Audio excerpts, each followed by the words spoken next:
Você falou desse viés apocalíptico que a igreja tem, quando surge uma crise. É algo que aconteceu muitas vezes na história. A gente chama isso de apocalipsismo. E a verdade é que o cristianismo nasceu num tempo muito conturbado politicamente, a ocupação romana na Palestina.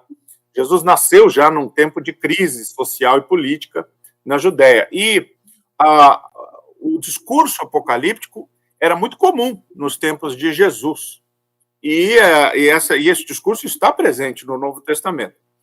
Mas não só o discurso apocalíptico, que é o discurso do fim do mundo, a guerra do bem contra o mal, né? A batalha final, mas também o discurso integrativo. Nós temos que ser luz do mundo e sal da terra, o fermento levé da massa. Nós estamos crescendo espiritualmente como uma semente que se torna uma grande árvore. E isso é crescimento gradual, orgânico. Então, essas duas mensagens, a mensagem de integração social e de gradual transformação da sociedade, da cultura, e a mensagem apocalíptica, que dá à igreja também uma voz profética de protestar contra os momentos de grande crise social e política, elas têm que estar em equilíbrio. Essas duas coisas, elas têm o seu lugar. Mas em tempos de crise, muitas vezes a linguagem apocalíptica, o discurso apocalíptico, toma conta das pregações e das igrejas. E aí há um desequilíbrio. E as pessoas começam a falar, é o fim do mundo, é o bem contra o mal. E isso é muito perigoso, porque daí a gente começa a demonizar, a satanizar as pessoas e começa a colocar o rabo no anticristo. E a gente diz, olha aí, esse aí é o anticristo, esse aí é o fim. E isso acontece de parte a parte, né? Eu acho que o que está acontecendo hoje tem muito a ver com o fato de que o mundo evangélico foi se tornando cada vez mais conservador no Brasil, associado também ao movimento carismático pentecostal, que é politicamente e teologicamente conservador, apesar de todo o auê, não é, do pentecostalismo, e a gente não prestou atenção num desenvolvimento teológico do século XX importante, que é a ideia de pecado social, não é? Que é a ideia de que existem pecados estruturais, sistêmicos, que estão presentes na sociedade e que nós estamos envolvidos nisso. O racismo, por exemplo, a misoginia, são questões estruturais. A sociedade portanto, ela vive todos nós vivemos numa sociedade em pecado, porque nós vivemos diante de um quadro de injustiça e de preconceito racial, de outras formas de preconceito, de opressão de minorias, inclusive da mulher. Por muito tempo, a emancipação da mulher foi uma grande revolução no século XX, mas ela ainda está em andamento. A gente sabe que não é um fait accompli, ainda não está terminado isso, não é? E os direitos que a gente conquista, a gente também pode perder, e nós podemos esquecer disso, não é? Mas esse conceito é muito importante, não é? Então, as pessoas, às vezes, acham que existem pecados mais inaceitáveis que outros. E isso é uma ideia completamente equivocada, do ponto de vista bíblico, na minha opinião, e a gente deveria ter aversão dessa noção de que nós podemos ser tolerantes em relação a muitas coisas, inclusive os pecados estruturais da sociedade, e podemos também ser tolerantes com relação ao divórcio, ao recasamento. Eu não estou dizendo que a gente tem que se tornar intolerante em relação a isso.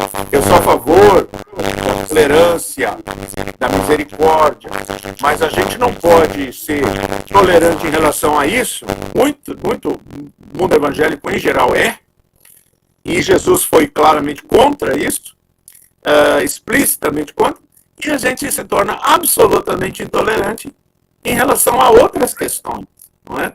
Então, como vocês já disseram, a gente não pode fazer diferença entre pecado e pecado. Somos todos pecadores, ninguém é perfeito, e todos devem ter um compromisso com o amor, com a paz, com a justiça, com os valores fundamentais do reino de Deus. Sem o que, nós estamos vendo uma decadência e o colapso moral. Então, eu não sei se vai melhorar. Eu acho, Jadiel, para responder a sua pergunta sobre se vai melhorar ou não, eu acho que o evangelho vai sobreviver. Mas não sei como o evangelho vai sobreviver. Talvez o tempo da religião organizada, das instituições religiosas, tenha acabado.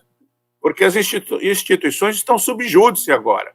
As pessoas não acreditam muito mais nas instituições, na religião organizada. Elas querem espiritualidade. A espiritualidade está em alta. As pessoas querem Jesus, mas as pessoas estão um pouco desconfiadas das instituições, das denominações, porque tem muita politicagem. E agora, nessa eleição, eu acho que a gente pode chamar isso de um colapso moral. O mundo evangélico, a Igreja Católica também experimentou um colapso moral com as denúncias de pedofilia. Quer dizer, só na França, hoje sabemos que 500 mil jovens foram abusados por padres. Um livro muito interessante chamado Os Filhos do Vaticano. E no Brasil a gente não tem esses números ainda muito bem. Assim. Mas no mundo evangélico, eu acredito que esse apoio... porque, veja, cada um pode escolher o político que quiser, de direita, não é esse o problema. Mas esse apoio maciço, organizado a um candidato, é algo que pode ser chamado de um colapso moral do mundo evangélico brasileiro. Muito bem, reverendo. A gente aqui ficou, todo mundo aqui nas redes sociais aqui, impressionado com a sua profundidade sobre os assuntos. A gente falou de mundo para chegarmos até aqui, e o senhor aqui abrilhantou demais o nosso programa. Que pena que o tempo é pequeno, mas toda vez quando um reverendo fala aqui, a gente também aqui dá aqui o espaço para ele reflita. Dê uma mensagem de esperança para a gente, e aí os nossos microfones estão à sua disposição. Então, meu querido amigo Jadiel, Epitácia, é isso? Tácia. Isso, e todos os nossos ouvintes, eu quero dizer a vocês que continuem a valorizar a espiritualidade cristã, busquem a presença do Espírito Santo, pratiquem esta presença, porque o Evangelho é uma semente que é plantada no coração do ser humano, e essa semente cresce, e Cristo é gerado em nós. Quando nós vivemos a vida de Cristo, então nós temos esperança. Como disse Paulo, Cristo em vós, esperança da glória. E então nós podemos ver relações humanas sendo curadas também. Então eu tenho esperança, porque esta é a verdadeira salvação.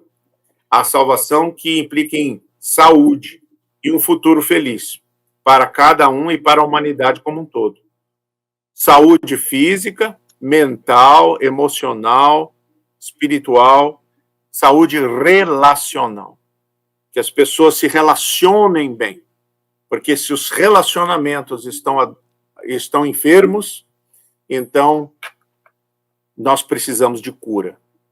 E que encontremos, não é? Encontremos esta cura e um futuro melhor para o mundo, para a humanidade e para o nosso país. Eu acredito que estamos indo na direção certa e eu espero que todos os evangélicos se comprometam agora em orar pelo nosso presidente eleito e que ele possa, assim, ter um bom governo, trazendo paz e esperança para a nação. Não vejo nenhum sentido e nenhuma base bíblica para nós não fazermos isto. Nós pedimos, né? Eu peço aos bolsonaristas que aceitem o resultado das urnas, que continuem com suas convicções democraticamente. Nós devemos valorizar muito esse dom precioso que é a democracia. E que Deus nos abençoe. Amém. Reverendo, nos despedindo, eu tenho um ditado aqui interessante. Quem ganha, governa. Quem perde, vira oposição dentro do limiar e dentro da legalidade do processo democrático. E encerrou o assunto. Não é verdade? É assim que funciona.